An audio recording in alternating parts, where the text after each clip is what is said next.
Bienvenidos a la Casa de la Literatura Peruana. Este es un espacio cultural que acoge a la ciudadanía para brindar propuestas en torno a la difusión, a la investigación, al encuentro literario.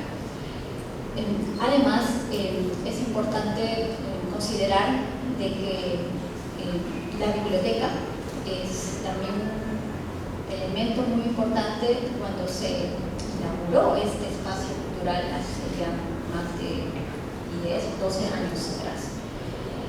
Y era importante que encontráramos momentos para poder conversar sobre temas literarios, pero también sobre temas que de cierta manera están vinculados a la realidad, a los contenidos interdisciplinarios, que podemos ir relacionándolos también con una narrativa o un discurso. Y en ese sentido, Tardes de Café Literario nació hace muchos años atrás. El área de café literario está en la parte posterior. Y ahora estamos en la primera versión del año 2024. Agradezco mucho la participación de todos ustedes. Un domingo familiar, un domingo que también es importante que la ciudadanía tenga propuestas culturales, ¿no? Y estar presentes en esta oportunidad para participar de este encuentro de Tardes de Café Literario dedicado al tema del rol de la mujer en los tiempos prehispánicos. Efectivamente, todos tenemos conocimiento de que el mes de marzo ha habido muchas conmemoraciones por el Día de la Mujer, obviamente desde diversos puntos de vista, pero queríamos rescatar también qué pasaba con esa mujer, ¿no? con esa dama, con ese elemento tan importante de la sociedad prehispánica. Y en ese sentido acudimos a una mirada histórica, a una mirada antropológica, a una mirada diferente. Y en ese sentido hemos invitado a Ula Pacha, que está a mi lado, para poder abordar con mucho más detalle, ¿no? Y responder esas preguntas, ¿no? ¿Cuáles fueron esos roles de la mujer en el mundo antiguo? Ella obviamente ha sido una estudiosa con respecto a ese punto, y en una primera parte ella tendrá la oportunidad de brindar los puntos claves sobre esta temática. En un segundo momento tendrán ustedes la participación con respecto a comentarios, algunos puntos que les parece de interés, y en ese caso ustedes toman la palabra, y al final hacemos unas conclusiones, ¿no? Solamente presentar brevemente a Ula, que muy amablemente, chiquito. Ella es arqueóloga y museóloga graduada de la Pontificia Universidad Católica del Perú y de la Universidad de Nueva York. Se ha desempeñado como directora del Museo del Banco Central de Reserva del Perú, en el Museo Larco y en el Centro Cultural Inca Garcilaso de la Vega. Actualmente es directora del Museo Larco. También ha sido conferencista en el área de la pedagogía de los museos. Además, suministra de cultura entre marzo y julio de 2019, y en el plano académico está bastante vinculada actualmente, ¿no? Ha publicado estudios sobre culturas precolombinas y ejerce las cátedras universitarias en la Universidad de Carlos Palma y en la Pontificia Universidad Católica de Perú. Bueno, vamos a darle la bienvenida a Ula Murgues para iniciar este encuentro. Adelante. Gracias. Muchas gracias, Lili, porque Lili nos une una amistad de hace muchos años, y en realidad también con la Casa de la Literatura. Todo el mundo de los museos somos colegas que siempre encontramos las maneras de interactuar lo más posible y de inspirarnos mutuamente. Para mí es una alegría estar acá en la Casa de la Literatura, que es un espacio tan bonito y que tiene una amplia convocatoria, y que en verdad es un sitio lindísimo para justamente para poder pasar los días de fin de semana, horas tan bonitas en este lugar de nuestra ciudad, ¿no? Entonces, primero les agradezco a la Casa de la Literatura, a los amigos y amigas de la Casa de la Literatura por la invitación, y a todos ustedes por acompañarnos, efectivamente, como dijo Liliana, en este encuentro. Pues bien, me invitaron efectivamente a hablar un poco de las mujeres del Antiguo Perú, pero es un tema pues, que obviamente en 30 minutos es inabarcable, ¿no? Y yo lo que he escogido es un poco presentar desde aquello que yo conozco más, que es el arte del Antiguo Perú, cómo es que nos podemos acercar a esos roles, a ese sentido de lo femenino, a esa manera de interpretar el cuerpo femenino y sus relaciones, cómo eso se plasmó o finalmente se trasladó a nociones más de índole religioso, de culto, de ritual, porque creo que estamos muy acostumbrados a veces a interpretar lo que pasó antes de 1532 desde lo que se escribió a partir de ese momento, es decir, a partir de las crónicas coloniales o a partir de los estudios etnográficos, antropológicos posteriores o a lo que los historiadores han ido escribiendo posteriormente, es que generalmente interpretamos lo que pasó, por ejemplo, en la época Chavín, pero hay bastantes años de diferencia. Y las fuentes, aquello que nos permite conocer ese pasado en realidad, lo tenemos en las producciones, en las creaciones de las mujeres y de los hombres que vivieron en ese territorio hace miles de años. Creo que se acopla. Sí. Se acopla un poco, así que voy a ver por dónde no hay parlantes.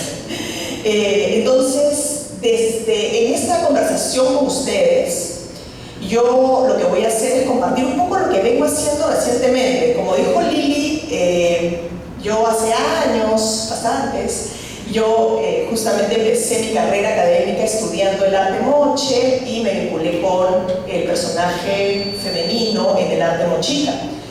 Tiempo después excavé en un lugar donde descubrimos tumbas de personajes femeninos de poder que podrían denominarse sacerdotisas o chamanas o incluso líderes gobernantes de estas sociedades en la costa norte. Pero de ahí comencé a trabajar en museos y es recién ahora, 25 años después, que estoy retomando este estudio nuevamente ya con más información que se ha producido por colegas a lo largo de 30 años para poder avanzar un poquito más en esta comprensión de la mujer en el Antiguo Perú. Entonces, es una partecita de todo lo que realmente se puede conocer. Pero creo que es una partecita entretenida, porque no vamos a trabajar desde lo que alguien nos dice, sino de lo que nosotros vamos a ver.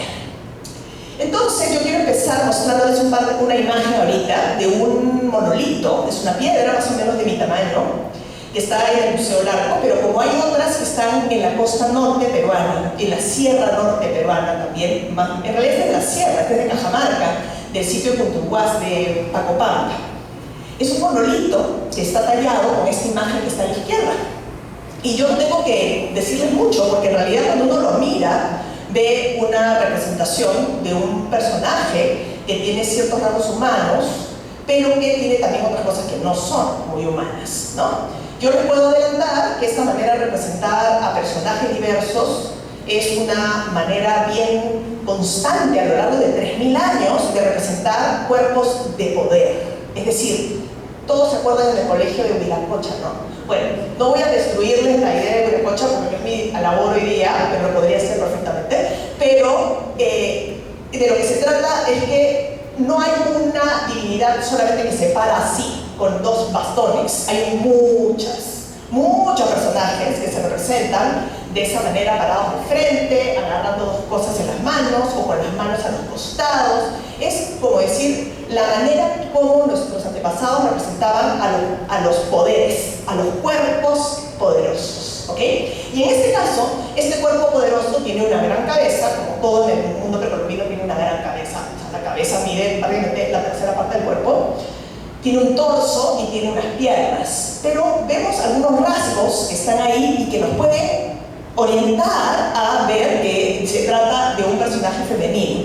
Creo que claramente ven que entre las piernas hay unos dientes, ¿no? Entonces eso quiere decir que justamente los genitales de este personaje son femeninos, pero muestran estos dientes que, según alguna interpretación psicoanalítica actual, hablarían de la mujer castradora y del poder de la mujer, etc. Pero eso es Occidente, siglo XX, y no tiene que ver con esto. Más bien, hay que preguntarnos, el cuerpo femenino, nuestro cuerpo femenino, qué cosas y qué relación tiene con la vida, ¿no? Y por dónde entra y sale la vida. Entonces, justamente, los genitales femeninos se expresan con colmillos, porque los colmillos en el mundo precolombino son poder. No es malo, te voy a comer, no, es poder, ¿ok? Por eso es que los personajes poderosos tienen colmillos, no porque se paran comiendo todo el resto del mundo, no, sino porque en la concepción de comunidades que están mucho más vinculadas con la naturaleza, el predador, el personaje, el animal predador, el ser predador, sea un felino, sea una serpiente, sea un tiburón, sea lo que fuese, una araña si quiere, tiene colmillos y eso implica que tiene más poder que otros. Nada más. Los otros son presas, pero significa que están en un nivel de jerarquía un poco menor, que hay una relación en que uno toma lo que el otro le puede entregar, ¿no es cierto? Entonces, esta mujer, este personaje femenino, tiene ese poder. Por esa parte del cuerpo femenino sale la vida. ¿Qué hay más poderoso que eso? Nada, ¿no? ¿Y qué más tiene en su rostro? En su rostro tiene un fluido, ¿no? Tiene algo que sale, que ha sido interpretado junto con todo el arte de esta época, que es la época chavín, que todos conocemos, ¿no es cierto? Que son 1000 años antes de Cristo, más o menos. Está muy relacionado a los flujos que le salen, por ejemplo, a animales que producen algo como la araña, ¿no? La posición, además, es una posición, esta posición de pararse así, digamos, con los brazos al costado, las piernas abiertas, es una posición que se relaciona mucho a la araña también, en general, no solamente con ella, ¿no? Y al centro de su torso tiene un caracolito, tiene un caracol, que justamente es otro elemento importante. ¿Con qué relacionamos los caracoles? Con el mar, ¿no es cierto? Con el agua. Pues muchos de estos seres de esta época, no solamente la mujer, también las representaciones de personajes masculinos están vinculados al poder del agua, porque es el gran conocimiento que todos estos seres tienen y que los seres humanos requieren para poder seguir vivos, porque hay que saber cuándo llega el agua, cuándo llegan las lluvias en la sierra, cuándo fluye el agua de los ríos en la costa, cuándo puedo cultivar, cuándo puedo plantar, cuándo van creciendo las plantitas, cuándo tengo que cosechar y cuándo no va a haber agua, ¿no es cierto? Entonces, los caracoles marinos, desde esta época ya, por eso es que en Chavín hay pututos enterrados, ¿no? Junto a en las galerías de las ofrendas, son la voz del agua, ¿no? Es como un pututo finalmente es una voz de ese ser poderoso que es el agua. Por eso en las alturas de nuestro país, hasta el día de hoy incluso, y esto es una tradición larga, se convoca a las comunidades, bueno, ahora con cuerno también de toro, ¿no? Pero anteriormente era la voz del pututo la que congregaba a la comunidad para las labores agrícolas, ¿no? La voz del agua la que llama a trabajar comunitariamente. Pues bien, este monolito se encontró en Pacapampa, muy cerca a donde hubo una tumba de una mujer que fue descubierta por la misión japonesa hace 30, 20 y tantos años, y el personaje que estaba enterrado en ese lugar, no es que este monolito era ella, sino al revés, es decir, ese ser poderoso de alguna manera tomó forma en un cuerpo humano cuyo poder, mejor dicho, el poder de ese ser podía de alguna manera trasladarse a través de ese cuerpo de esa mujer que debe haber cumplido un rol de chamana, de sacerdotisa, algo parecido. Y tenía en su tumba cosas parecidas a las que lleva este monolito, como unos pendientes de oro que se parecen a las alitas que tenía este personaje. Pues bien, aquí en este momento de hace 3000 años vemos que un cuerpo poderoso femenino está relacionado con la araña, está relacionado con el agua y vamos a ir viendo con qué otras cosas más. Esto se parece a lo que acabamos de ver, pero resulta que se encontró en Ica. Esta es una de las imágenes de los textiles de algodón de Carua. Carua queda un poquito más al sur que la península de Paracas. Pero es Chavín. Sí, pues es Chavín. La gente se movía en esa época.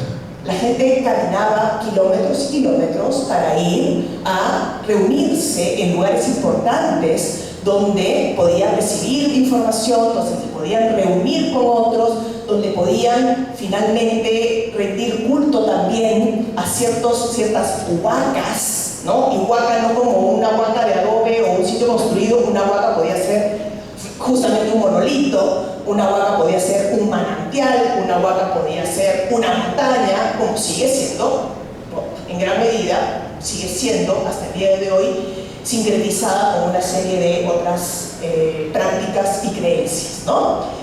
Este cuerpo femenino es muy parecido al que acabamos de ver.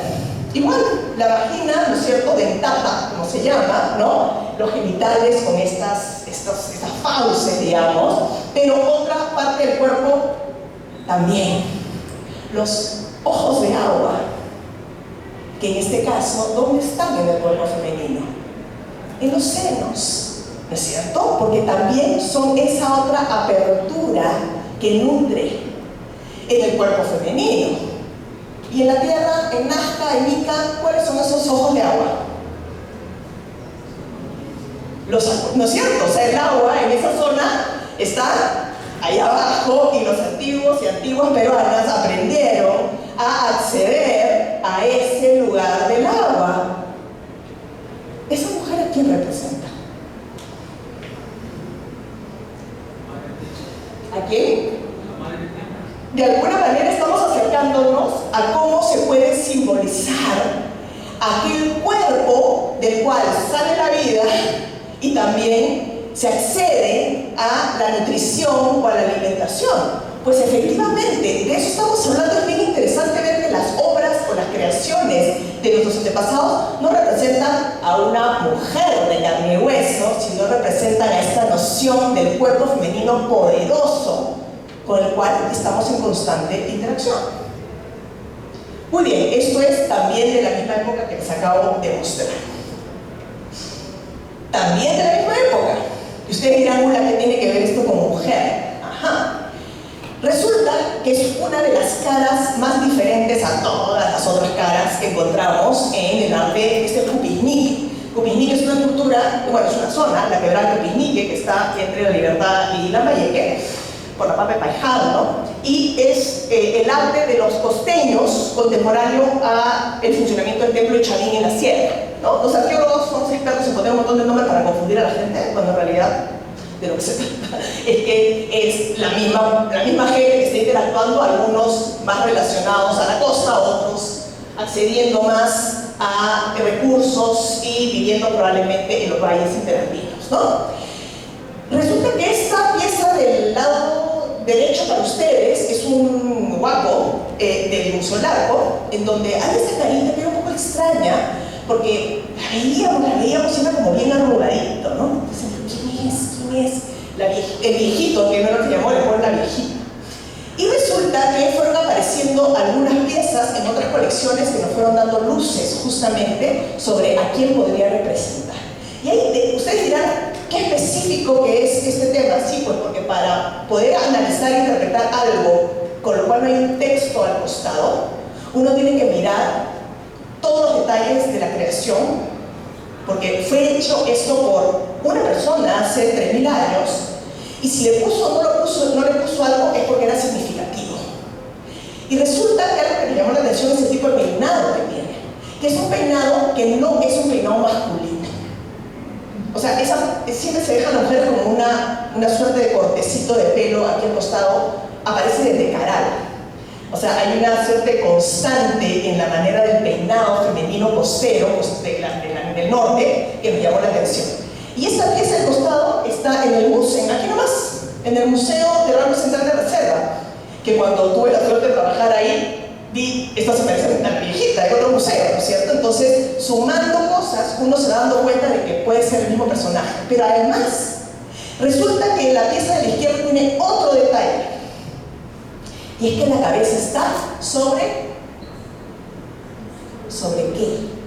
No son sus hombros, ¿no? Claramente no son sus hombros, ¿no? Parece un bote, parece un caballito de doctora, parece la luna. Muy bien. A eso me refería yo con el peinado, ¿no? De la misma época, de la misma cultura, otra pieza, otro guaco femenino, en el cual claramente se ve el corte de pelo femenino con esta suerte de corte aquí en escalón casi, ¿no? Una mujer amamantando un bebé, pero nuevamente ya podemos entender que no es una mujer, es el cuerpo femenino con el cual los seres humanos interactúan, ¿no? Que nutre además. Entonces, este sentido de la madre que nutre a toda una comunidad es un sentido religioso universal, hay que decirlo, o sea, no es solamente andino, está presente en todos lados, ¿no? Me salté 1000 años. Y es importante porque estamos hablando de cosas, no quiero entretenernos en cositas arqueológicas de qué pasó en ese momento, punto por punto, sino que veamos de alguna manera estas suerte de líneas de continuidad, ¿no? Esta es Huaca de la Luna, en uno de los murales de Huaca de la Luna, en donde aparece este rostro, ¿no? Que muchos le han llamado Yapaé, el degollador, el bla bla bla. No importa cómo se llame, porque no sabremos jamás cómo se llamó, a menos que se hagan unos super estudios ya novedosísimos de arqueolingüística y podamos saber qué idioma se habló y, en fin, se haga una recuperación de esa índole. Pero le hemos ido poniendo nombres desde el siglo XVI, XVII a personajes precolombinos que en realidad no necesariamente sabemos que se llamaban así, ¿no? Pero en todo caso es un rostro que tiene un montón de onditas que parece un pulpito, ¿no? O que parece una cara marina por alguna razón, ¿no? Pero no es eso lo que yo quiero que vean. Lo que yo quiero que vean es el diseño alrededor, que es un diseño reticular, ¿no? Es un rombo, pero que en realidad cuando uno ve toda la pared, no solamente Huaca la Luna, sino toda la pared de Huaca Cao, básicamente lo que está viendo es una red, ¿ok? Hay que entender que en realidad los sitios que se construyen en lugares importantes de nuestras culturas antiguas terminan siendo umbrales, ¿no es cierto? Es decir, lugares en donde uno, si está fuera, está en un tiempo-espacio y cuando uno entra, pasó a otra cosa, ¿no es cierto? Es lo mismo con el sentido de ingresar a un espacio religioso en cualquier otra sociedad también, ¿no es cierto? El lugar religioso finalmente es una suerte de umbral, ¿no? A donde uno pasa al otro lado. Entonces, la pared finalmente es una suerte de red, ¿no? Qué interesante, porque no tratan de poner una pared así como impasable, infranqueable. El sentido de la pared es como justamente aquel elemento que permite que uno pueda pescar o conseguir una presa, pero que lo que puede pasar a través de ahí es el agua o los fluidos. Conceptualmente, obviamente esto está hecho de barro, ¿no? Pero les digo esto porque el tema de la red y del tejido ya va a comenzar a salir como muy presente y muy relacionado también con el cuerpo femenino desde tiempo atrás, ¿no? En Huaca Cao, adentro de estos umbrales, adentro de estas paredes de red, se llega, he saltado de Huaca, de la Luna a Huaca Cao, están a 60 kilómetros uno del otro, pero que corresponden a la misma cultura mochica y que de alguna manera se interactúan, ¿no? Me voy a este lugar porque esta es la pared que está fuera de la famosa Dama de Cao. La Dama de Cao, la señora de Cao, fue enterrada en una gran tumba con acompañantes y un montón de elementos, ¿no? Vestimenta, adornos, etc. Pero al costado de esa tumba había este recinto, un recinto en el que había 8 imágenes, 2 de las cuales han sido afectadas por estos nichos probablemente posteriores, en donde el mismo personaje aparece con esta posición, pero ya no con las piernitas paradas, sino como dobladas, como si estuvieran pariendo, ¿no es cierto? Es una posición más de paridora, ¿no? Pero no tiene pelo. No, es más, los arqueólogos le llaman la calva, imagínense, ¿no? Porque tiene estas onditas en el pelo, como olitas, justamente, pero su cuerpo está en una posición claramente femenina. Y curiosamente, las 8 imágenes, lo que cambia es su torso, cambian sus camisitas.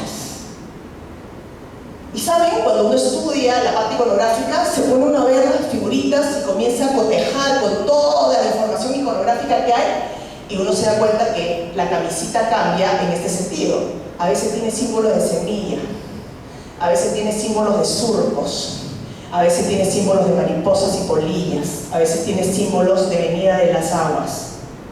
¿Qué nos está diciendo su camisita? ¿Qué? Ciclos, que está pasando de un ciclo a otro, como decir, de una luna a otra luna, a otra luna. Todo tiene que ver además con el crecimiento agrícola, dicho sea de paso. Y esto es moche, pero no solamente aparece en moche. Justamente hace poquito acabo de ver en otra colección una pieza en donde los personajes paracas, 13 de ellos, como las 13 lunas de un año, son 13 lunas, cambian de camisita.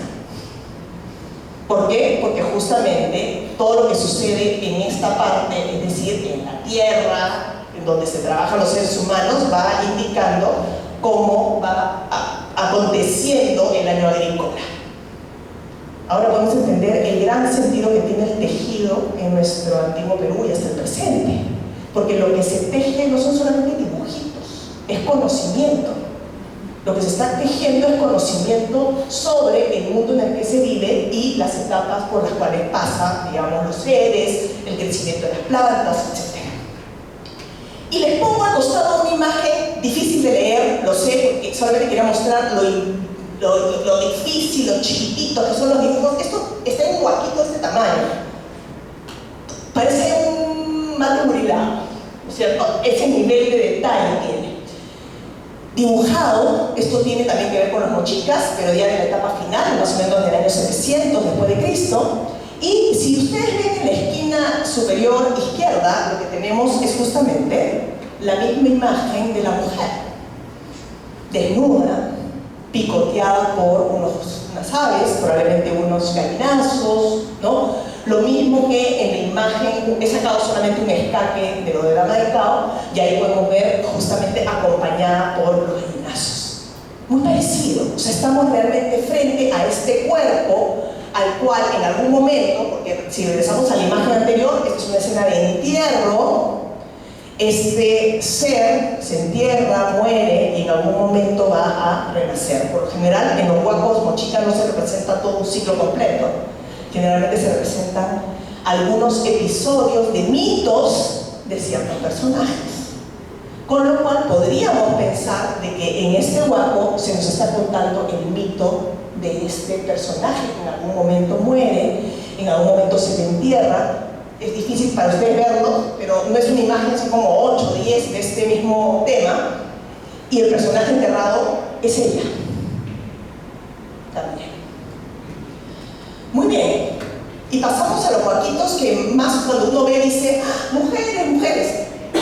Sí, sí, claro, mujeres, pero mujeres en posiciones, en cuyos cuerpos están en posiciones que uno también puede relacionar con esas otras escenas en donde la mujer participa, que es todas las interacciones sexuales en las que la mujer se involucra y que no tiene nada que ver con el erotismo con el cual estamos nosotros relacionados hoy en día. Tiene que ver con ese conocimiento al cual estoy haciendo mención desde un inicio, que es el conocimiento de la circulación de las aguas, de qué es lo que tiene que fluir de un lado a otro, las aguas que tienen que emerger de abajo, las aguas que tienen que llegar de arriba, cómo los cuerpos se vinculan, qué fertiliza a qué otro cuerpo, etc. La primera pieza está en posición, la mujer echada, que es la misma posición que la vamos a ver en algunos actos sexuales. Pero curiosamente conecta el asa, ¿qué conecta? La cabeza y la cola. Los antropólogos acá están felices, porque en verdad es un tema estructural básico, ¿no es cierto? Esta conexión, este tema de conectar partes de la cabeza, partes del cuerpo en donde fluye, ¿no? Están los ingresos y las salidas principales del cuerpo, digamos, ¿no es cierto? Y en el otro caso, ¿qué es lo que está conectando? La mujer ahí está en la misma posición que le hemos visto hace un ratito. Esta posición de acá. Esta posición de paridora, de alguna manera, ¿no es cierto? Y el asa, que en realidad no es un asa, es un arco conector, está vinculando el corazón, que saben perfectamente los mochicas que ahí bombean la sangre, porque sí, pues también sacaban corazón, ¿no? Y la vagina, por donde la mujer entrega su sangre. Es decir, el cuerpo femenino es un cuerpo que entrega sangre. El hombre la consigue en batalla, la mujer entrega la suya.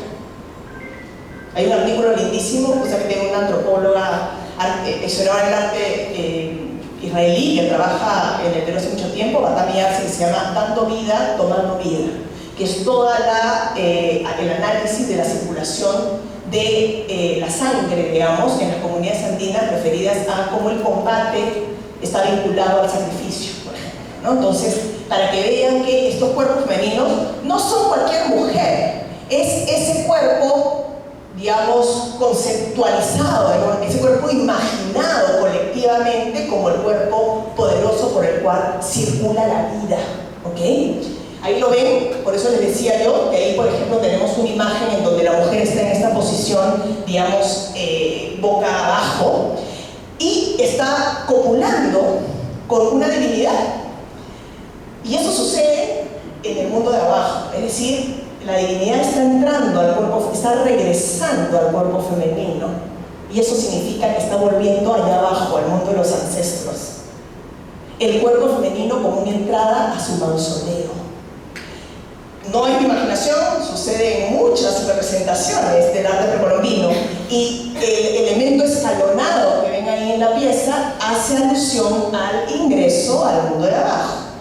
La otra pieza es otro tipo de cópula, digamos, otro tipo de unión sexual, en la que la divinidad copula con esta mujer, pero es desde ahí de donde va a crecer el árbol, un árbol mítico, ¿no? Que es un árbol de la vida y que probablemente hace alusión al inicio del año agrícola. Aquí vemos otras piezas en donde claramente la mujer está en la misma posición, pero son objetos que se usaron en la sociedad mochica para celebrar, para compartir, para tomar la chicha desde ahí. Entonces, si uno está tomando la chicha de ese cuerpo, lo que está haciendo es activando a ese cuerpo femenino, sexualmente activando, ¿no es cierto? Para que esté fértil, para que produzca vida. En el otro caso, vemos a la mujer también en esa posición pariendo. Es un cuerpo de parto. Entonces, todo eso nos sirve para ir analizando las posiciones de la mujer. Lo mismo acá, actos de felación, pero donde el cuerpo femenino, la cabeza femenina, es un cuerpo que recibiría esa ofrenda, pero probablemente lo que recibiera chicha. Pero, ¿qué estaba recibiendo? Aquel líquido que va a fertilizar la tierra. Entonces, cuando vemos los cuerpos, no estamos viendo personajitos, estamos viendo seres, potencias, estamos viendo canales para que algo suceda. Es como decir, estamos viendo aquellos objetos que hay que usarlos correctamente para que suceda lo que la comunidad quiere que suceda. Entonces, todo esto estamos acostumbrados de pequeños a escuchar que los juegos eróticos, que arte mochica, que es esto, de esto se trata, de este tipo de cuerpo femenino, ¿no? Y nos pasamos ahora a verla en una posición más como una señora, que uno dice no tiene ningún detalle, pero nos sirve un montón, porque gracias a estas piezas como las de acá, podemos saber que en el mundo mochica, por ejemplo, la mujer se representa con trenzas, con vestido largo, con un collar de bolitas, ¿no? Y de repente cuando vemos esta otra imagen de costado decimos, ajá, esta mujer tiene trenzas, tiene vestido largo, tiene collar con bolitas, pero tiene otras cosas más. ¿Qué otras cosas tiene la imagen de allá? Ustedes ya están en el punto 2.0. ¿Qué tiene en la boca? Colmillos, ¿no es cierto? ¿Significa qué cosa? ¿Que mata a todo el mundo? que ella es poderosa, ¿no es cierto? Pero tiene otra cosa en la cabeza. Tiene un gorrito raro, ¿no es cierto? Tiene un gorrito con unas protuberancias, en otros casos tiene como borlas. ¿Cómo? Se parece. Es una buena acotación porque en el arte moche la mujer comienza a tener gorrito cuando se vinculan los moches con los waris. Más que todo con los de las alturas. Podría haber sido wari o recuay. Es ahí cuando la mujer de alguna manera asume una corona que se parece a la corona de las poblaciones de altura. Interesante, ¿no? Pero además tiene cosas en sus manos. En la mano izquierda tiene una sonaja, típica de qué tipo de especialistas. Los chamanes, las curanderas, ¿no es cierto? Y en la otra mano tiene una cosa que ustedes dirán que eso parece poseidón, ¿no? Porque tiene como si fuera un tridente, pero ese artefacto lo conocemos también porque existe como tal. ¿Alguien teje acá? ¿Sí? No, es el madejero, con lo que uno madeja la lana. ¿No es cierto que cuando alguna vez no han tejido, yo tejía con mi abuela, con mi mamá, y teníamos que separar del ovillo, pasar a hacer la madeja, ¿no es cierto? Muy bien. Esa herramienta, que además la plantan en la tierra y ahí ponen la madeja para ir jalando y que no se enrede el ovillo, ¿no es cierto? Cuando ya uno desenreda el ovillo y lo madeja, ¿no? Pues un madejero. Está relacionada con el tejido. Y esos colmillos que tiene, les tengo que contar que de gato no son de araña. De araña. Son el otro tipo, o sea, hay varios tipos de, o sea, está el detalle, el análisis que hacemos muchas veces que tenemos que ir al colmillo de quién es, digamos, ¿no? En este caso es más un colmillo arácnido. Y en el mismo mundo mochica aparecen murales de este tipo. Esto es Pañamarca, un sitio en Ancash, muy cerca de Chimbote, digamos, en donde este mural se descubrió en el año 60 y ya no se encuentra, lamentablemente, ustedes saben los sistemas de conservación, pero en donde está la imagen de ella adelante, como una figura además de dimensiones mayores, en un ritual, más que un ritual, es una escena mítica, porque todos los otros seres son seres mitológicos, ¿no? Hay un felino, hay un zorro, hay un perro, y los seres humanos en realidad están representados como vasijas, como cántaros, muy probablemente haciendo alusión de que el cuerpo humano es una suerte de contenedor de la sangre a ser ofrecida, punto, ¿no? Para ser entregada a las divinidades mayores. Este es un hallazgo del mismo sitio, pero de hace 2 años, también en Pañamarca, y todos los murales que están apareciendo ahí siguen arrojando luces sobre una preeminencia de mujeres en ese lugar. Aparentemente era un lugar, mochica, en donde las mujeres deben haber tenido un rol importantísimo en el culto, en la administración del lugar, en la gestión de las actividades que ahí se realizaban.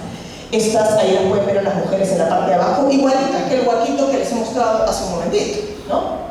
Ahí está una de las mujeres también ofreciendo una copa, ¿no?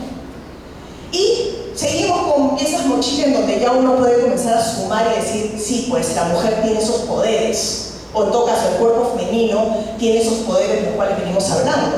En la primera pieza tenemos a la mujer con sus colmillos, ya sabemos, una canastita textil entre sus piernas, es una canastita, la que tiene ahí, no sé si ven el diseño reticulado, su madejero acá al costado, y está sentada sobre un barco con luna, ¿no es cierto? O sea, es el barco de la luna, es la luna que funciona de barco para ella, digamos, ¿no?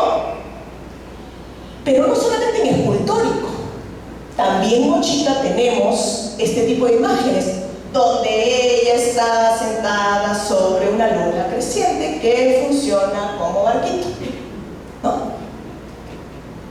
Ahí no se ve muy bien ahí, pero no se preocupen porque es una redundancia de la pieza anterior. Ahí también está ella, ustedes dirán, Gula, pero ahí no está sobre un barquito. Sí, claro que está sobre el barquito. La mitad de la pieza es el barquito. La forma de abajo es el barquito, es la luna donde ella está sentada. Y he puesto esta parte de perfil, lamentablemente no se ve muy bien la imagen, porque debajo del conector hay una araña. Hay una araña. Entonces está la araña, está ella, la luna, su canastita de tejido, el mar, navegando también sobre el mar en ese barquito, ¿no? Y les sigo mostrando para que vean cómo se fue construyendo en la costa norte esta unión, este sentido de lo femenino vinculado a la luna, al mar, al tejido. La relación con la luna y con el mar es intrínseca, es decir, el ciclo femenino es un ciclo de 28 días. La luna tiene un ciclo de 28 días, el ciclo menstrual me refiero, ¿no? Y las mareas, tienen que pensar ustedes que hay una acumulación de conocimiento de 14.000 años de los pobladores de nuestro territorio que llevaron tempranamente a relacionar, ¿no es cierto?, las fases de la luna con cómo se comportaba el mar. Esto, digamos, es un conocimiento milenario. Y ese conocimiento lo van a vincular justamente a lo femenino. La luna, las mareas, el cuerpo femenino. Entonces, todo ese ámbito relacionado a lo lunar, a lo nocturno, al mar, está bajo el, no voy a decir control, porque es una palabra que no bajo control, sino de alguna manera está vinculado al cuerpo femenino, a lo femenino, así como el interior de la tierra también. Porque claro, el interior de la tierra es un mundo oscuro como la noche. Es lo mismo. El mundo exterior es más bien brillante, claro, hay astros, el sol, ¿no es cierto? Puedo ver la nube, puedo sentir el viento. Es más, sentidos que uno puede ver efectos que uno puede ver, colores que uno puede ver, cosas que uno puede sentir, pero está aquí visible. Ese mundo es un mundo más relacionado con lo masculino, mientras que el mundo interior que no se puede ver, que sabemos que está, que de ahí sale la vida, que hay humedad adentro, que de ahí crecen las cosas, tanto los bebés como las plantas de la tierra, ese es el mundo femenino. La noche, ¿dónde está en el día? Allá abajo, pues. La noche está allá abajo. ¿No es cierto? Porque en el día, acá es brillante, en el día, allá abajo está la noche, digamos. Esa es un poco la conceptualización en nuestras sociedades. La pieza anterior que les mostré es una pieza muy compleja donde ella está representada no una, sino dos veces. En la parte del centro está ella hablando, interactuando con un dios búho, y en el otro lado de la pieza, no se ve muy bien, tampoco es un poco lejana, está en el extremo de allá con dos madejas. Hay dos madejas que ella desenrolla, y por esos hilos que ha desenrollado suben los guerreros. Es como que ella les tira la alfombra para que los guerreros suban, pero ¿a dónde suben? Al nivel donde están los dioses, digamos. ¿Y ella qué hace? Está rodeada de sus objetos textiles, eso sí quiero que lo podamos ver. Está rodeada de agujas, de telares, de muestrarios. Está rodeada de sus amigos objetos textiles. Porque ella se encarga de retejer o de tejer la vestimenta que es la que va a convertir a ese cuerpo de ese líder, de ese guerrero, en un cuerpo ancestral, es decir, lo va a convertir en otra cosa. Y esa es la labor de las mujeres, en gran medida. Lo estamos viendo en el mundo moche, pero esto les debe estar resonando con lo que pasaba en el mundo inca, por ejemplo, ¿no? Así es. Ahí están los dibujitos, todo este material que está en el museo, se puede ver, y un huaco tan conocido como el famoso huaco de la ceremonia de sacrificio. Bueno, ella aparece ahí, ¿no es cierto? Ahí está la mitad, justamente, acá está también, en el tatuaje.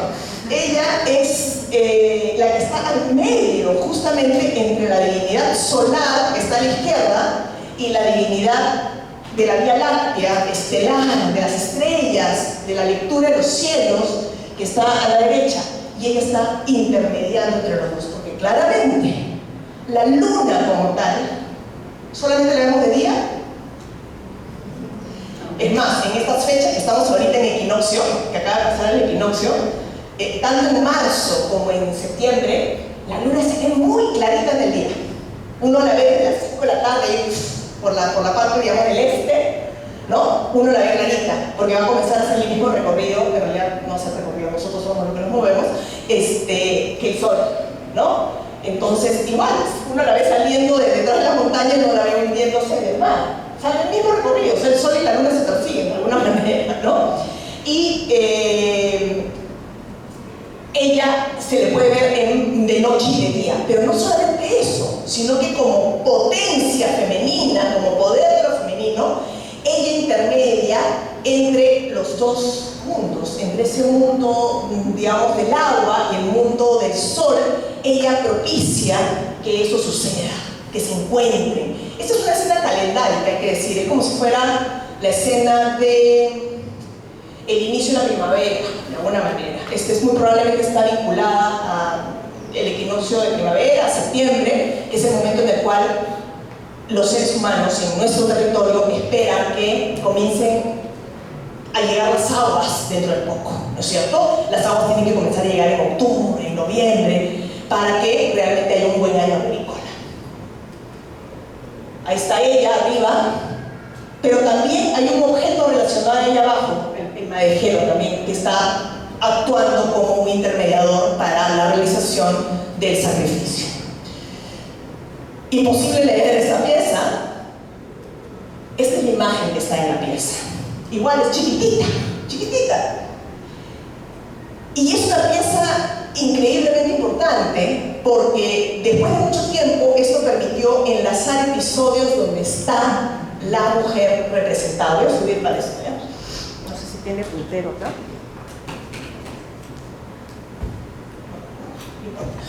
Aquí la tenemos representada varias veces. En esta escena la tenemos ahí una vez, otra vez en el barquito y una tercera arriba en el último nivel. Creo que aquí lo podemos ver con un poquito más de claridad. Ahí cuando está en el primer recuadro, cuando ella está dirigiendo o recibiendo a las agujas, a los telares, trayéndole prisioneros. Luego cuando lleva a los prisioneros al mar en su barquito, y luego cuando después de haber entregado la copa a la divinidad del agua, ella también asume el derecho de poder brindar con esa copa y convertirse en una diosa radiante. En una sola pieza tenemos que los mochicas comenzaron a contar en espiral el cuentito completo. Eso significa que llega un momento en estas culturas, en esta cultura norteña, en que no solamente hacían cosas para propiciar que algo sucediera, sino que ya comenzaron a contar secuencialmente su mitología, por ejemplo. Esta escena es de una pieza de una colección privada, que creo que no está acá en el país. Nunca he sabido dónde está, porque en todas las publicaciones sale colección privada, donde están las principales divinidades mochicas. El dios sol, el dios del agua, el dios medio arácnido, el famoso Yapaé, que es este personaje que persigue al sol, 5 arañitas, una escalera, el sol está subiendo y ella está en la parte superior en su barquito. Esto también nos permite ver cómo hay todo un panteón de divinidades, de huacas importantes, la huaca sol, la huaca mar, las divinidades más importantes, y ella es una de ellas. Todos son masculinos, menos ella. Y eso es interesante. Ustedes dirán, ay, pero hay muchos dioses hombres y solamente una mujer. Sí, pero no es un tema no sé, de competencia, ¿no? Aquí el tema es que en la personalidad femenina se conjugan una serie de potencias. Ella más bien reúne. En el caso de las divinidades masculinas son como bien específicas, ¿no? Una expresa una potencia, otra. La mujer, varias en sí. Y nos vamos al sur antes de cerrar acá. Perfecto. Nos vamos al sur porque de repente piensan que esto solamente sucede en la mochica. Y en realidad actualidad comienzan a aparecer evidencias y estudios, obviamente, de varios otros colegas también, que permiten que uno mire el material también con esa perspectiva del cuerpo femenino poderoso. Estas son las líneas de Nazca, todos las conocemos. Quizás ya en los últimos años todos tenemos claro de que estas líneas no fueron hechas para ser vistas, fueron hechas para ser recorridas, ¿no? Cada una de ellas son recorridos rituales, tienen entrada y salida, eran para ser bailadas, para tocar música ahí, mientras la gente llevaba a sus ancestros desde sus comunidades hasta llegar a las ciudades de los muertos, que eran por ejemplo Cahuachi, y enterraban a esos muertos. ¿Y por qué les digo que no eran para ser miradas? Para ser vistas desde arriba, porque no es extraterrestres, o sea, eso hay que quitarlo de la cabeza, y espero que ninguno que esté en este auditorio le siga la cuerda a ninguna persona que dice este tipo de cosas, ¿no? Sino eso es desmerecer la capacidad de nuestros antepasados de poder llevar a cabo este tipo de elaboraciones, porque además lo hacían sabiendo cómo hacerlo, poniendo estaquitas, calculando el tamaño de la imagen que tenían en un huaco y trasladando ese tamaño a una pita más larga y diciendo a su compañero, ya, esto mide 10, ahora vamos a hacer lo que mida 100, cuéntate a 100 de allá, tira la cuerda, pon la estaca y limpia las piedritas. Así cierra la línea de Nazca.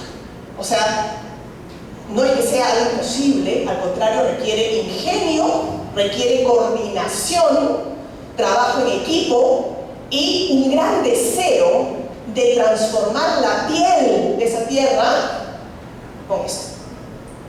Están tatuando a la tierra para poder recorrer esas marcas de ese cuerpo, para de alguna manera poder realmente pedir, ¿no? Porque además en las líneas Nazca hay entregas de cuenquitos, hay comida, hay restos de antaras y de tambores con los cuales estaban bailando ahí. O sea, era un lugar para ser usado. Esto es Nazca. Y se nos parece a la mujer que vimos en Copisnique, que estaba dando el lactar al bebé, ¿no? Un cuerpo grande, poderoso, lo que dirían los historiadores europeos, los prehistoriadores, es una Venus, ¿no? Una de estas mujeres, estas figurinas poderosas, con gran cadera, ¿no es cierto?, que claramente demuestran, pues, poder en el cuerpo, ¿no? Y está tatuada, muy tatuada.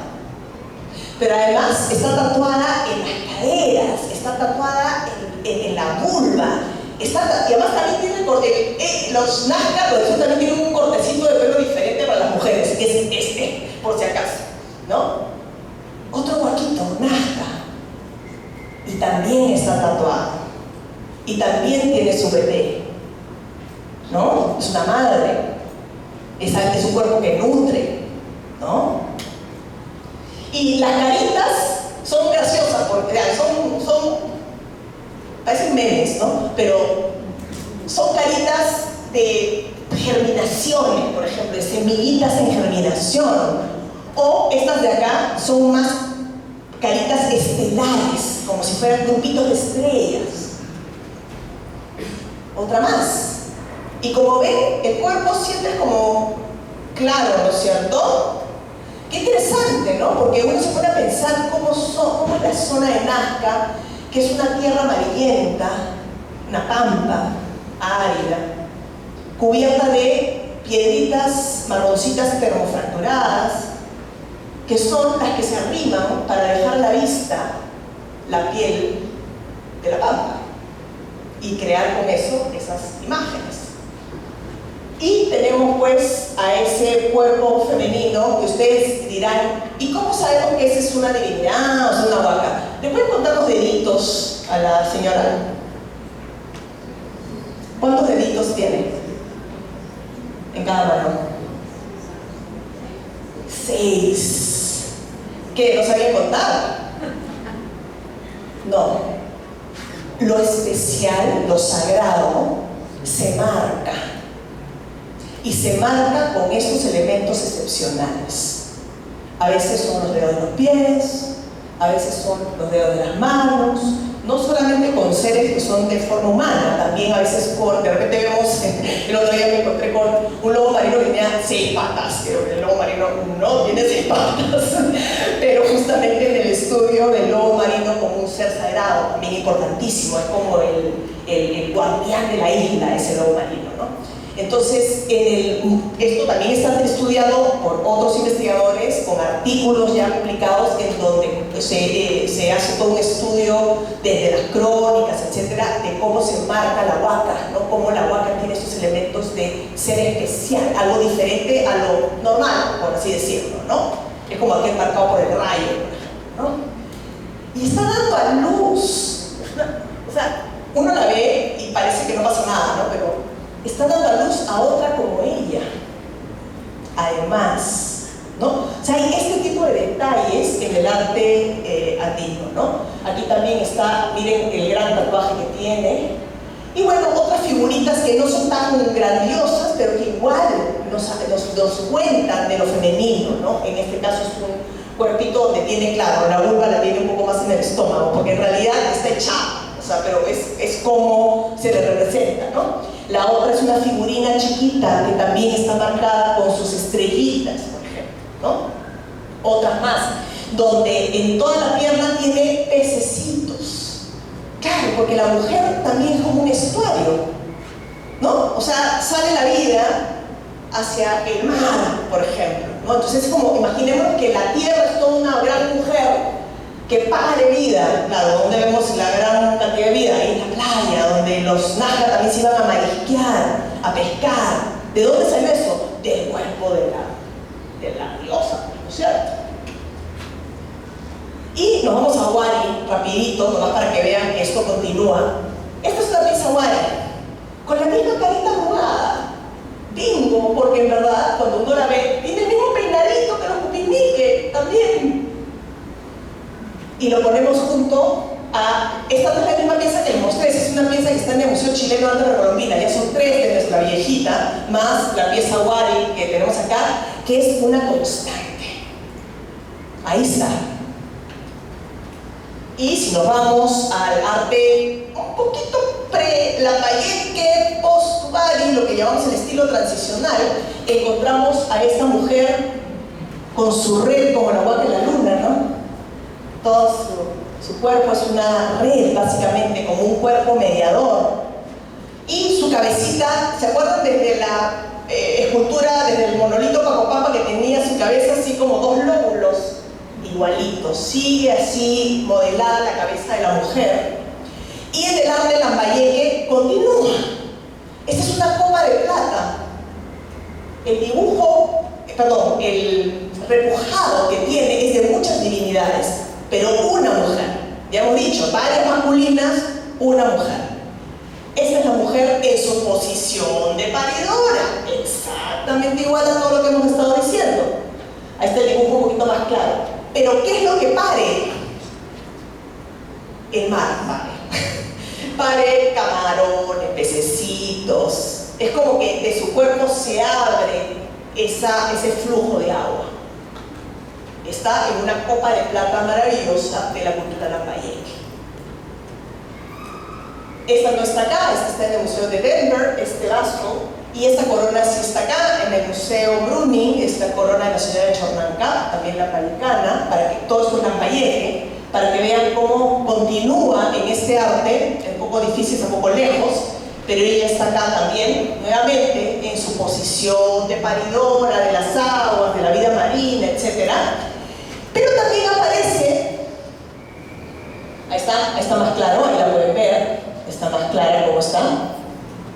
Y también la pueden ver en otro recuadrito, en donde está igualito a cómo aparece en el mundo mochica.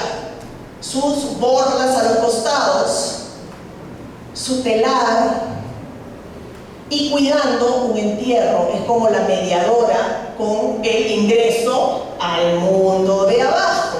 Nada del otro mundo, seguimos con la misma interpretación. Y esta es la corona de la señora Chornancá, que tenemos a ella tejiendo ¿sobre qué? Sobre la luna. Así es. Y esto es chimú. Que cuando uno lo ve los chimú, somos bien malos porque no le damos bola a los chimú, ¿no? Después de ver la Mayé, que Cupini, que Chavín, llegan los chimú y como que lo miramos de costadito, ¿no? Y sin embargo, tiene un montón de información también. Estas piezas negras donde tenemos a la mujer en la parte de arriba y el cuerpo femenino en exactamente la misma posición que lo hemos visto desde el arte Cupini. Pero hay otras piezas donde está ella. ¿Y con qué está asociada? Con el mar. O si no, ¿con qué? Con la luna. Ese es el arte chimú. Lo tenemos igualmente contado en el arte chimú.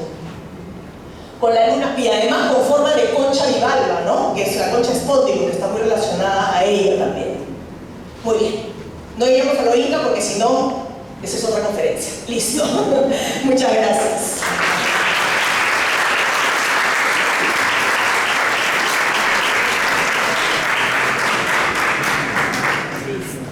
Gracias. Sí, exactamente. Bueno. Creo que hay tiempo para preguntas. Sí, justamente mientras descansas tú también, tomas tu agua, los demás también están preparados para otra etapa de esta reunión, de esta sala de café. Vamos a dar un pase a algunas consultas o preguntas puntuales para que una pueda responder, o en todo caso pueda, a partir de tus preguntas, puedas también, otras personas puedan comentar al respecto. ¿Quién desearía comentar algo? ¿O preguntar algo? Aquí. Y acá el señor también. Aquí. Empezamos con el señor.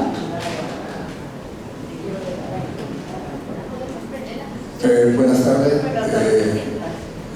La felicito por su exposición. Gracias. Al respecto, todos estos indicios nos llevaría a pensar que eran una sociedad matriarcal, digamos. Yo creo que es una pregunta difícil de responder porque eso sí habría que cotejar con el tipo de organización sociopolítica de cada tipo de organización, que fueron diversas, fueron muchas. Entonces no podríamos generalizar. Lo que sí podemos ver es que en ciertos casos, por ejemplo en la costa norte, lo que vemos es lugares en donde claramente hubo roles femeninos más destacados.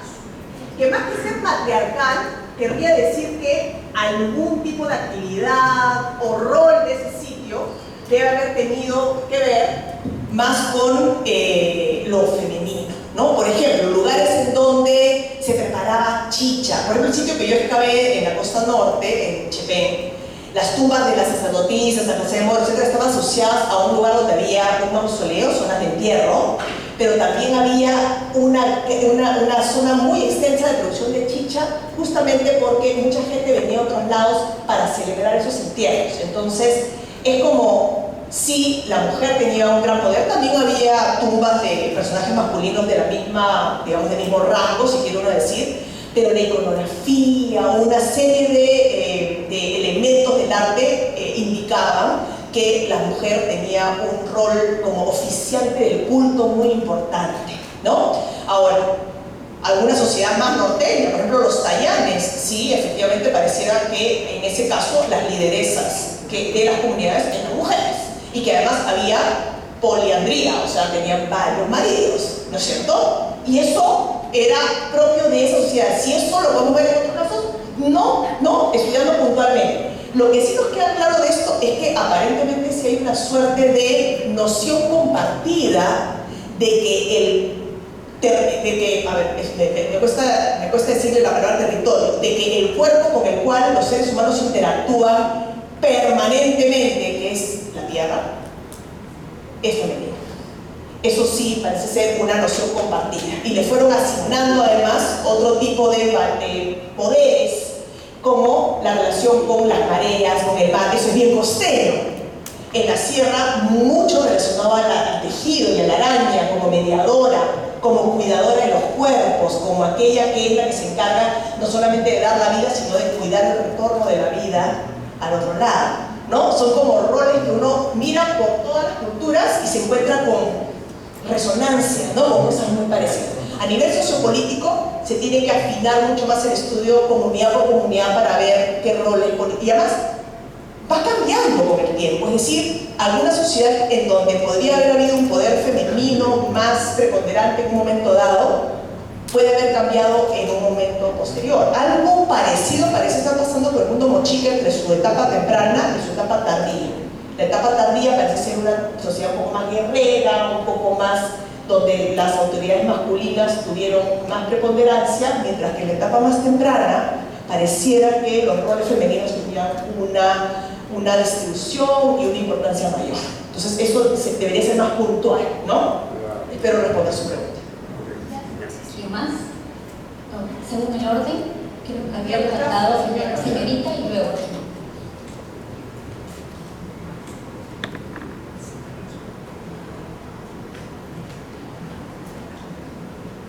Bueno, buenas tardes, mi nombre es Sonia Capaya Chávez, yo vengo de Cusco, estoy muy emocionada por escuchar este tema de Ulla.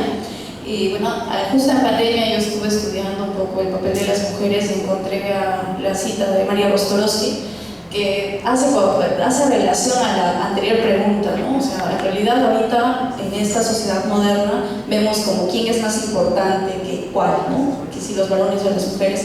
Pero de acuerdo a los mitos, leyendas y todo lo que se ha podido compilar, y también a esa mirada femenina que ahora se puede ver a través de las arqueólogas, las historiadoras, las antropólogas, porque antes Telu y otros antropólogos no hablaban mucho de la participación de las mujeres en la sociedad. Entonces él me preguntaba, ¿no? Que en realidad ha sido un tanto, me respondía también, ha sido complementario, como es, ¿no? Actualmente en las sociedades andinas y en las sociedades amazónicas también, ¿no? Y luego con la historia, ¿no? Con la invasión y con todos estos procesos sociales e históricos, comienzan a invisibilizar a las mujeres, ¿no? Entonces mi reflexión es como, ¿qué papel tenemos nosotras y nosotros para que las nuevas generaciones no vivan con esta idea de que la historia solo está hecha por los varones, ¿no? Solo tenemos héroes, solo tenemos dioses varones, solo tenemos una gran construcción de nuestra historia que es solo masculina, y por eso creo que nos preguntamos siempre, ¿no? ¿Quién fue más importante, ¿no? En realidad creo que fueron ambos, pero nos falta indagar un poco más en ellas, que son nuestras ancestras. Y bueno, muchas gracias, y yo quería regalarte mi libro de poesía, que también incluye una obra de teatro que justo habla de todas estas mujeres grandiosas que nos han antecedido. Gracias. Muchas gracias. Muchas gracias.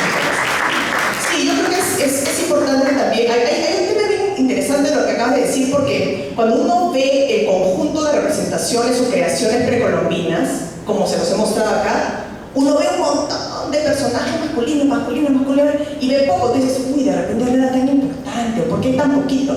Pero espero que lo que les he explicado tiene que ver con el sentido de lo femenino. O sea, es como receptor de varios sentidos en sí, y es como si la huaca en sí, el sentido de lo sagrado, fuera prácticamente femenino.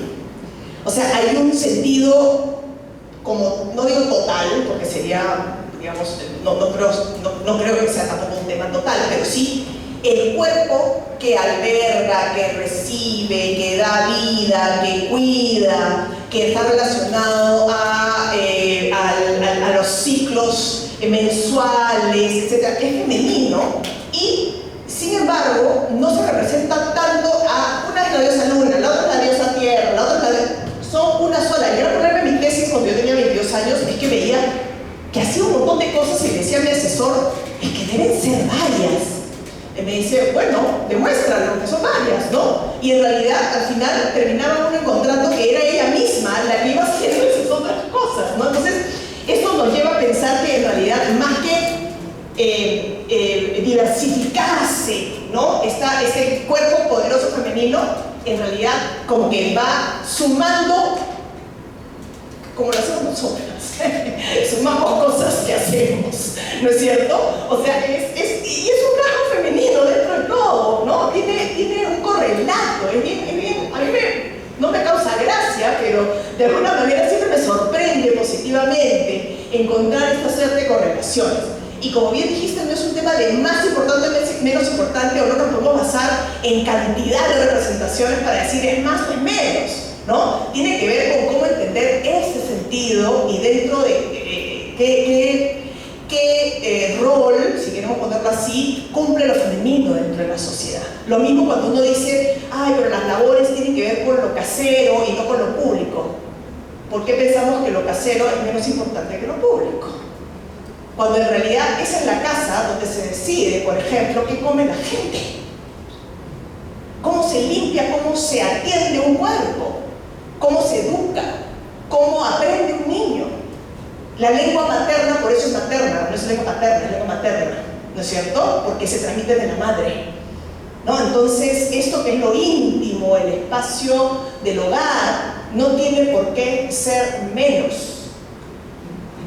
Es igual de importante y complementario, y eso no quiere decir que no haya posibilidad de participación en lo público. Justamente, regresando a lo que uno pues, va viendo de las cosas del pasado, se ve que en un momento dado, en la historia mochica, por ejemplo, la mujer asume ciertos roles más públicos, sin que, sobre la base de sus propias personalidades femeninas caseras, si queremos ponerlo así, ¿no? Entonces es interesante cómo también esto históricamente ha ido variando, fluctuando, se han ido abriendo otros campos de acción de lo femenino, pero el sentido inicial es bien interesante vinculado a lo que el cuerpo femenino por lo general hace, que es una cercanía mayor con los otros cuerpos, ¿no? Los cuerpos de los hijos, los cuerpos de los adultos que uno cuida, etc., ¿no? Sí, creo que Mariela quería preguntar acá también.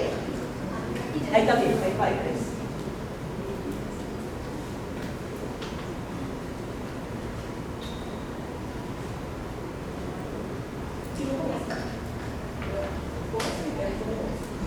Sí, nuevamente un gusto volver a verte, estuve por el museo y escuché, también he revisado algunos artículos tuyos. Me interesa mucho porque yo observo que cuando hablamos de la mujer, estamos hablando de evidencias arqueológicas, ¿no es cierto? Porque en el campo de la historia, los antropólogos, ¿no? También en la literatura, en la tradición oral, recordaban en los escritos de Huarochirí la presencia de estas mujeres poderosas, ¿no? Vinculadas a lo sagrado, lo humano y lo natural. Y en ese sentido hemos visto varias figuras donde hay presencias masculinas, pero también femeninas. ¿Estaríamos hablando del Yananti y la complementariedad en función de este mundo andino? Sí, yo en realidad creo que muchos de los conceptos que manejamos de la cosmovisión andina en general se pueden perfectamente ver desde lo más profundo, digamos, de nuestra historia precolombina. Lo que yo trato de hacer ahora es en realidad no basarme en eso, sino partir del arte, al revés, porque justamente mucho de lo que se ha hecho es usar categorías que se han conocido desde la historia, la antropología, la historia, y aplicarlas al pasado, lo cual es útil, hay que decirlo, pero es importante también para los que somos arqueólogos como yo, en algún momento tomar distancia a esas categorías, porque si no puede ser como una aplicación directa, dejarlas en stand-by y más bien mirar el material y desde el material llegar y después decir, ups, efectivamente, aquí vemos eso que llamamos la complementación de los opuestos, la existencia de los opuestos complementarios, ¿no? Pero partiendo del material para adelante y no partiendo de la categoría para atrás, digamos. No porque no esté bien, es un tema simplemente metodológico, ¿no? ¿Por qué? Porque estamos tratando de enfatizar a algunos que estamos estudiando esto, que el arte precolombino, las creaciones son en sí mismas un lenguaje de comunicación. Entonces, para evitar este tema de que todo lo tenemos que tratar desde los textos del siglo XVI en adelante, ¿por qué no tratar de leer un poco este arte que en sí mismo tiene una gran potencia comunicacional? ¿No? Por eso que en nuestro largo decimos que nuestro lugar de ser los huacos es una huacoteca, ¿no? O sea, así como la biblioteca y la huacoteca. Por ahí me preguntan.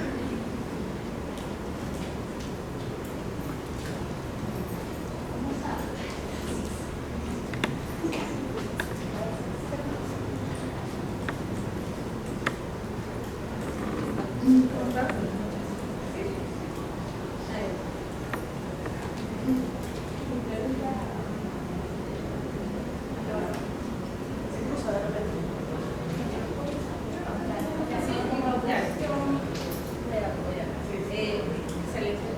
encantó.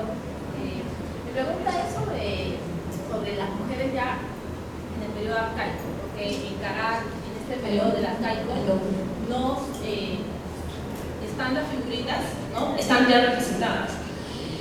¿Usted ha visto en sus estudios algo con respecto a desde dónde vienes? Porque como le digo, desde el arcaico ya se está viendo esta figurita, ¿no? Gracias. Sí, bueno, aparte de lo de Caral, yo quizás por lo mismo que estoy tratando de estudiar, he seguido un poquito más el tema de contextos en Huaca Prieta, por ejemplo, en Chicama, ¿no? Que es el mismo sitio donde luego se construye Huacacao, ¿no? El mismo complejo, ¿no?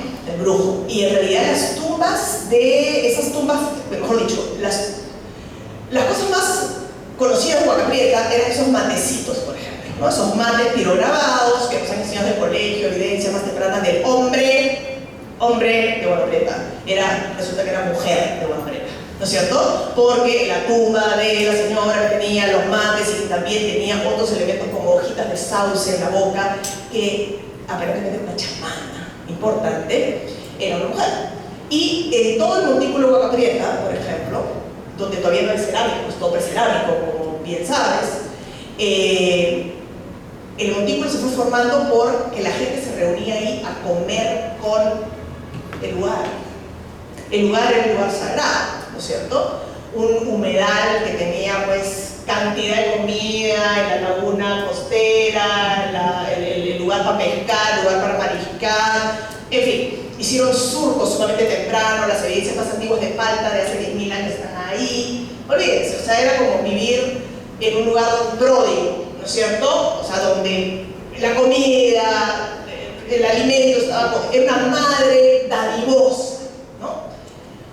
Ese montículo se fue formando porque la gente iba y hacía comilona, ahí, otra comilona, y fueron enterrando luego algunas personas ahí, que la mayoría de enterros son femeninos. No hay evidencia de figurinas, ese tipo de cosas, porque obviamente son más tardías, ¿no?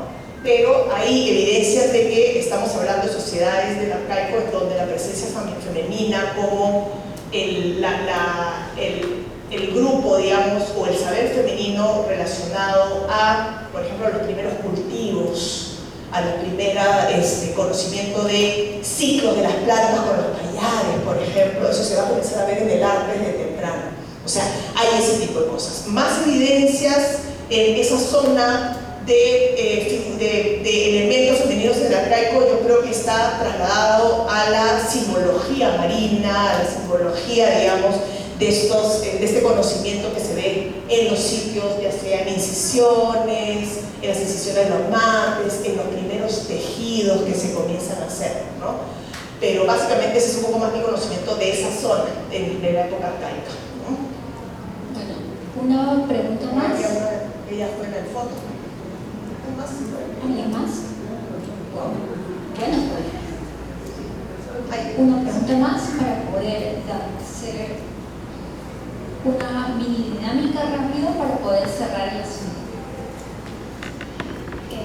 Quería preguntar, por ejemplo, en el mundo liderazgo masculino, ¿no? Por lo general siempre alguien que tome un poder de un rango muy alto es el hijo de un ex rey, ¿no? ¿Cómo ocurría en el caso de las mujeres, ¿no? En el antiguo Perú? ¿Era seleccionada de un grupo de sacerdotes, de un grupo de mujeres místicas? ¿Cómo funcionaba eso? No sabemos. Aún no saben. No se puede saber, no hay suficientes estudios, por ejemplo, de análisis antropológico físico de ADN, por ejemplo. ¿No es cierto? Entonces, lo que se puede saber en algunos casos es que había individuos relacionados, ¿no es cierto? Pero también lo que hay es evidencia de que no necesariamente estamos hablando de cuestiones de linaje, ¿no? Sino que en el mundo andino hay mucho de la persona que destaca por lo que hace, por lo que sabe hacer. Les voy a poner un ejemplo. En Huaca de la Luna, ustedes conocen, en Huaca de la Luna no hay muchos entierros, o sea, sí hay entierros al costado de la plataforma Ule, pero la Huaca misma que uno visita, donde están los murales, no es que sea un lugar de entierro, ¿no? El lugar de entierro está al costado. Sin embargo, hay algunos entierros que parecen como ofrendas a la huaca, ¿no? O sea, de alguna manera parecen como entregas puntuales, de repente en uno de los momentos de la reconstrucción, etc. Uno de los entierros de la Huaca de la Luna es interesantísimo porque tiene es un cuerpo, es masculino, pero tiene unos huaquitos que están relacionados al mundo de los muertos y escenas que tienen que ver con esos muertos que están vivitos y coleando allá abajo, que están bailando, que están cargando sus hijitos, que están con plantas, que están viviendo en el mundo de abajo. Y tiene este personaje una paleta de esas que se usan para limpiar los canales. Entonces, es como el especialista en limpieza de canales. Bueno, esto nos debe llamar la atención sobre qué es lo que hemos considerado a lo largo del tiempo aquella labor importante. Justamente hablando de los liderazgos, ¿qué liderazgo? No solamente es el que observa la estrella y que sabe qué ciclo, eso es importante, porque son lugares de astrónomos también, ¿no? Pero el otro especialista que probablemente que sabía hacer los mejores adobes, y el otro especialista probablemente era el que sabía limpiar mejor los canales, ¿no? Entonces, ese es el tipo de conocimiento que es sumamente valorado. Entonces, cuando hablamos de continuidad del poder, por ejemplo, ahí es un poco tricky, ¿no? Porque es un linaje que está dejando el poder a alguien más, o es que es alguien que ha hecho algo especial. Los casos que me llaman la atención es cuando encuentras una megatumba de un niñito, porque le encontraron una supertumba de un niño, y buscaron una de un niño de 10 años, y la pregunta era, ¿este hijo de quién era? ¿No es cierto? Porque obviamente si tiene tanto poder, tanto lujo, tanta cosita en su tumba, es porque a los 10 años muchos no han podido hacer, ¿no es cierto? Lo más probable es que sea un poder adscrito al linaje, no un poder adquirido, ¿no? Pero son casos excepcionales y esto tiene que ser corroborado con un sistemático estudio de ADN de esos casos. Entonces, en un lugar tienes tumbas de adultos y luego tienes tumbas de niños, a ver si efectivamente el niño tiene un vínculo de ADN con alguno de los personajes enterrados.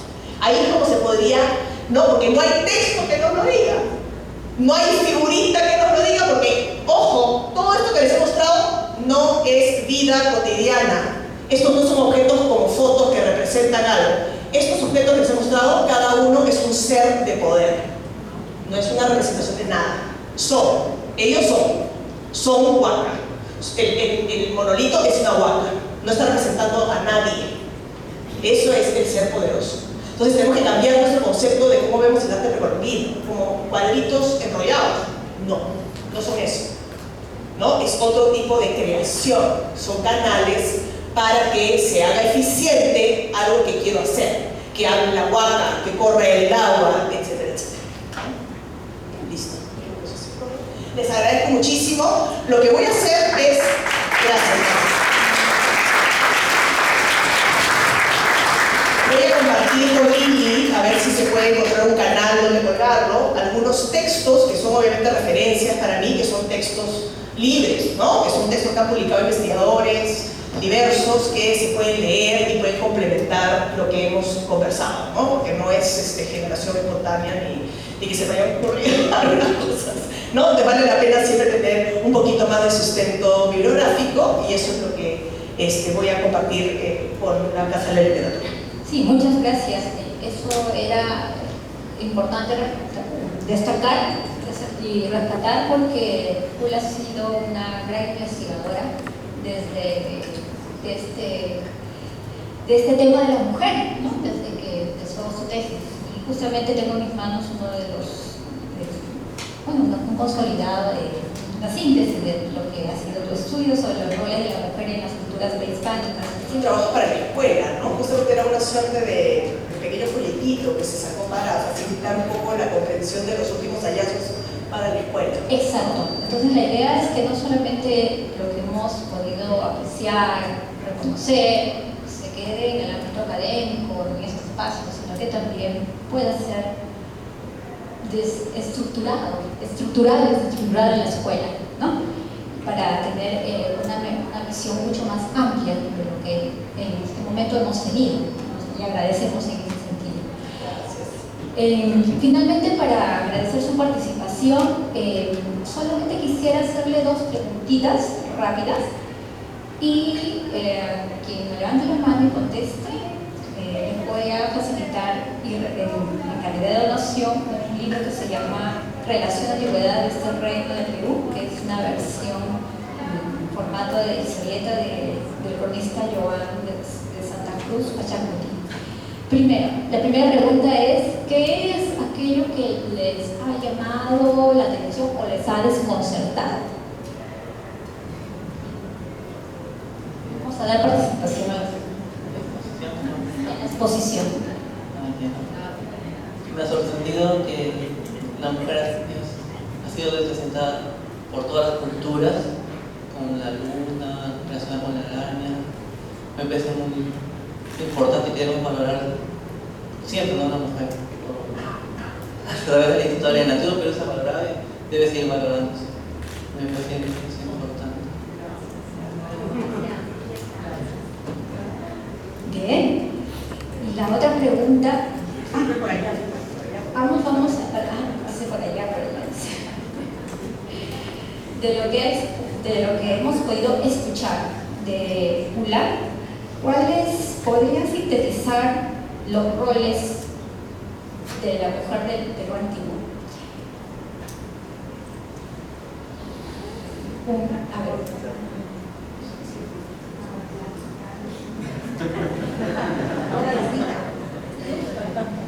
Gracias, buenas noches a todos ustedes. Felicitaciones a la expositora. Primera vez que la veo, primera vez que te conozco, voy a tratar de seguirte, porque has tocado un tema muy interesante, que a veces lo converso con mi círculo de amistades, que es justamente el rol de la mujer en las sociedades muy antiguas, que se pudo vislumbrar un poquito más en la época incaica, ¿no? Porque había también semejanza con otros reinos en otros lugares del mundo. Lo que me ha gustado bastante es justamente lo que los chamanes todavía mantienen hasta ahora, y los neochamanes, que es justamente el lado femenino en la serpiente, el agua, la tierra, las estrellas, la luna, ¿verdad? Y cómo este ser femenino, que está más relacionado también con la Pachamama, que la madre tierra, aquella que nos da vida y que también nos resecciona después de la vida, ¿verdad? Ese es el tema que me ha gustado bastante. Pero quería hacerte una pregunta antes y no pude hacerlo. Mira, toda esta iconografía que vemos, ¿se sabe si ha sido representado o mejor dicho, si han sido dibujados por masculinos o femeninos?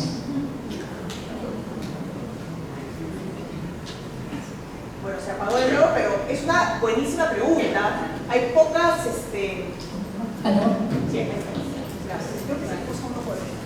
Es una excelente pregunta, muchas gracias. Es una excelente pregunta que muchos investigadores han tratado de abarcar, hay que decirlo. Y cuando hablamos de representaciones hay que hablar un poco del trabajo en diversos materiales, ¿no es cierto? O sea, así como tenemos la cerámica, tenemos los tejidos, tenemos el trabajo en metal, tenemos el trabajo en otros materiales, madera, etcétera, que lamentablemente muchos de ellos se pierden, ¿no? A nivel del tejido, está claro que si bien los hombres también tejen en el mundo andino, el saber, digamos, más profundo de toda la, no solamente tecnología textil, sino la manera como se cuenta y cómo se cura la información de una comunidad y se traslada al textil, es un saber femenino, ¿no? Eso por el lado del tejido. Pero hemos visto mucha cerámica, y imagino que en gran medida te estás refiriendo al tema de la cerámica. Es difícil, pero hay estudios últimos hay muchos estudios últimos sobre el tema de la materialidad, la relación que tenemos con la materia, con los materiales, ¿no? Y hay investigadores que trabajan con diversas colecciones de otras partes del mundo, analizando este tipo de preguntas, ¿no? Hay cierto tipo de conocimiento que está en los huacos, por ejemplo, que podríamos intuir, si quieres ponerlo así, de que es conocimiento femenino. El conocimiento de los detalles del cuerpo es femenino. Por ejemplo, ¿no? Entonces, hay una hipótesis que ahorita estamos, algunas investigadoras, colegas manejando, que por ejemplo todo el tema de los huecos eróticos es femenino. Y es muy probable que haya sido así, y tiene todo el sentido que haya sido así. por ejemplo, ¿no es cierto? Porque el detalle es enorme, ¿no es cierto? Hay un conocimiento anatómico en detalle. A nivel de otro tipo de trabajo, por ejemplo, escultórico, de los cuerpos, de las caras, de lo que podríamos llamar los guapos retratos, por ejemplo, también pareciera que hay un tema de conocimiento fino del cuerpo, digamos, que podría estar en manos femeninas. Y en Huaca de la Luna hubo una pequeña evidencia que orientó la hipótesis hacia este sentido, y es que se encuentra una tumba de una alfarera que tenía ese tipo de huacos en el entierro y el instrumental de una alfarera. Entonces, para poder realmente llegar a conclusiones, tienen que ir apareciendo estas evidencias de productores o productoras, ¿no es cierto?, para poder relacionar, pero con esto más o menos te puedo orientar. A nivel metalúrgico, parece sí ser que estaba la producción en manos masculinas, ¿no? Y porque hay evidencias también de personajes que tienen afectación en partes del cuerpo, que generalmente es el resultado de estar expuestos constantemente a la aspiración de gases que produce el trabajo metalúrgico, que produce, por ejemplo, gota, ¿no? Y la representación de los cojos está muy vinculado al trabajo metalúrgico exclusivo para las grandes élites sacerdotales en el mundo moche. Entonces, trabajo metalúrgico masculino, ¿no? Entonces, ese tipo de asociaciones poco a poco, pero te estoy hablando solamente de una de las culturas que yo conozco, un poquito más.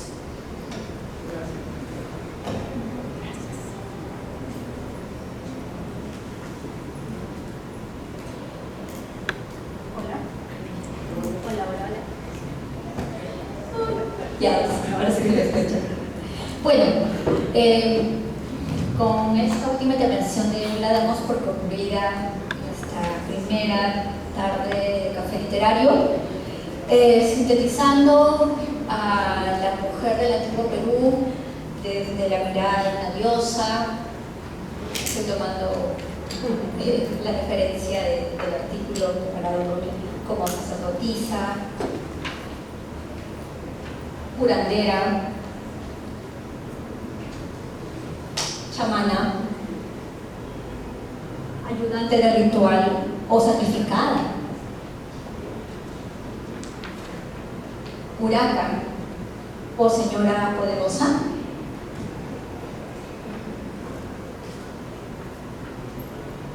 y como mujer en la vida doméstica y en la producción. Bien, eso es todo. Lo que queremos hacer en este momento es tener una foto del recuerdo. Gracias, Zula, también por donarnos uno de los materiales. Yo soy un cherry, Un cherry. Sí. Quiero hacer un cherry, en realidad. Para el mes de abril, por si acaso, retomamos en el Museo Largo un miércoles al final del mes, con lo que hemos estado haciendo en la promoción del verano. Ahora se traslada a un miércoles cada mes.